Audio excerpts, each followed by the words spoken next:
أعوذ بالله من الشيطان الرجيم بسم الله الرحمن الرحيم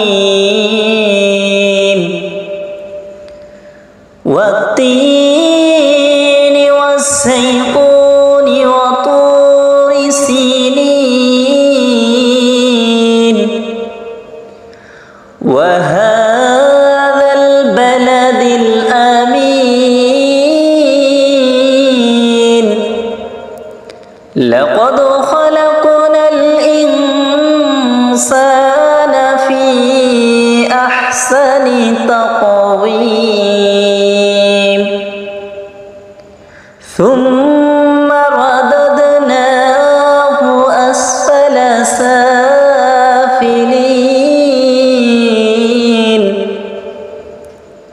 إلا الذين آمنوا وعملوا الصالحات فلهم أجر غير ممنون فما يكذبك بعد بالدين أليس الله بأحكم الحاكمين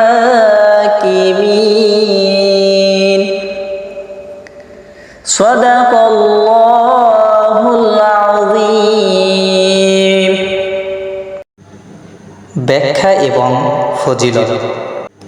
এই সূরার শুরুতে আঞ্জির, ডুমুর, জয়তুন, জলপাই, সিনাই পর্বত এবং মক্কা শহরের কসম বা দোহাই দেওয়া হয়েছে। আরবে সেই যুগে আঞ্জির ও জলপাই অত্যন্ত গুরুত্ববাহী দুটি ফল ছিল। খাদ্য ও অর্থকরী ফসল হিসাবে এর গুরুত্ব ছিল অসীম। সিনাই পর্বত হল নবী হযরত মুসা আলাইহিস সালামের স্মৃতি বিজড়িত স্থান, আর মক্কা ছিল নবী হযরত ইব্রাহিম আলাইহিস সালাম এবং ইসমাইল আলাইহিস সালামের স্মৃতি বিজড়িত স্থান।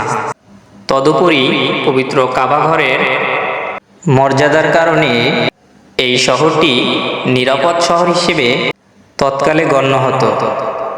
সেখানকার অধিবাসীরা যুদ্ধ ও লুণ্ঠনের আশঙ্কামুক্ত ছিল। এ সকল বিষয়ের দোহাই দেওয়ার পর বলা হয়েছে, মানুষ অত্যন্ত সুন্দর গড়নে সৃষ্টি হয়েছে, কিন্তু এদেরকেই আবার অত্যন্ত নিচে নামিয়ে দেওয়া হবে যদি এরা স্রষ্টা এবং প্রতিপালকের উপর বিশ্বাস না রাখে এবং ভালো কার্যকলাপ না করে। তদুপরি এদেরকে কঠিন বিচারের দিন শাস্তির সম্মুখীন হতে হবে। সমাপ্তিতেও মনে করিয়ে দেওয়া হয়েছে যে মহান প্রভু কারো উপর অবিচার করবেন না, শুধুমাত্র সুবিচারই করবেন।